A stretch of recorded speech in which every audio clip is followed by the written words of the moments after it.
ঢাকাবাসী, সংগ্রামী আমার প্রিয় এলাকার ভাইরা, সকলের প্রতি সালাম এবং হিন্দু ভাই যারা আছেন সকলের প্রতি আমাদের শুভেচ্ছা। বাংলাদেশ জামাত ইসলামীর গণসংযোগ পক্ষ চলছে।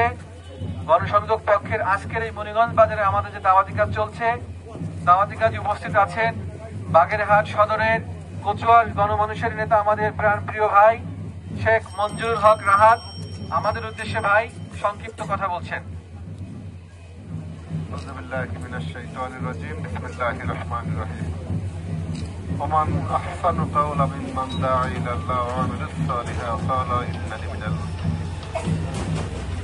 সম্মানিত উপস্থিতি, বাংলাদেশ জামায়াত ইসলামীর কেন্দ্রীয় কর্মসূচির অংশ হিসেবে আজকে বাগেরহাট পৌরসভার উদ্যোগে আমরা পৌরসভার বিভিন্ন এলাকায় গণসংযোগ পক্ষ পালন করছি।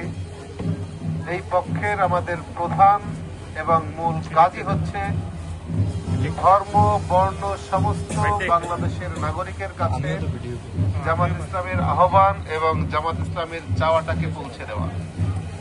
কারণ আমরা জানি, আমরা দীর্ঘ বছর জালেমের রোষানলে পড়ে থাকার কারণে জামাত ইসলামী বাংলাদেশে কি চায়, কিভাবে চায়, কেন চায়, এই কথাটা আমরা সাধারণ মানুষের কাছে বলতে পারিনি, আমাদেরকে বলতে দেওয়া হয়নি।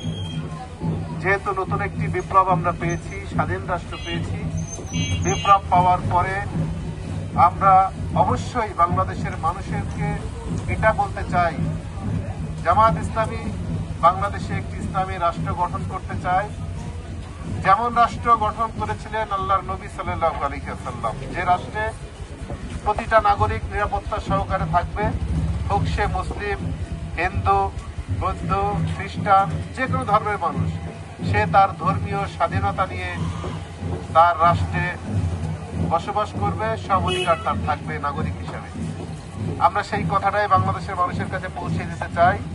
আমরাও বাংলাদেশকে একটি কল্যাণ রাষ্ট্র হিসেবে গঠন করতে চাই, যে কল্যাণ রাষ্ট্রের মধ্যে কোনো সন্ত্রাস, কোনো দুর্নীতি, কোনো লুটতরাজ, কোনো চাঁদাবাজি, কোনো অন্যায় থাকবে না। আমরা সমস্ত অন্যায়ের মূলোৎপাটন করে একটি সৌহার্দ্যপূর্ণ রাষ্ট্র গঠন করতে চাই, যে রাষ্ট্রে সবাই শান্তিপূর্ণভাবে বসবাস করতে পারবে এবং সবাই তার ধর্মীয় স্বাধীনতা নিয়ে চলাফেরা করতে পারবে।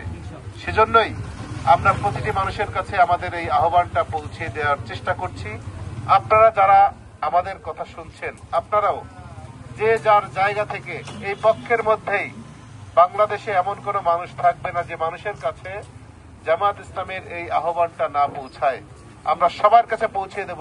হতে পারে পরিচিতি পৌঁছাতে পারবো না, হতে পারে আমাদের ফর্মগুলো পূরণ করতে পারবো না, কিন্তু মৌখিকভাবে কোনো মানুষ যেন জামাত ইসলামের দাওয়াত থেকে বাইরে না থাকে, আমরা সকলের কাছে এই আহ্বানটি পৌঁছাবো। জামাত ইসলামী সকলকে সঙ্গে নিয়ে একটি কল্যাণ রাষ্ট্র গঠন করতে চাই। আমি যারা উপস্থিত এখানে সকলকে ধন্যবাদ জানিয়ে আমার সংক্ষিপ্ত কথা শেষ করছি। আসসালামু আলাইকুম ওয়া রাহমাতুল্লাহি ওয়া বারাকাতুহু।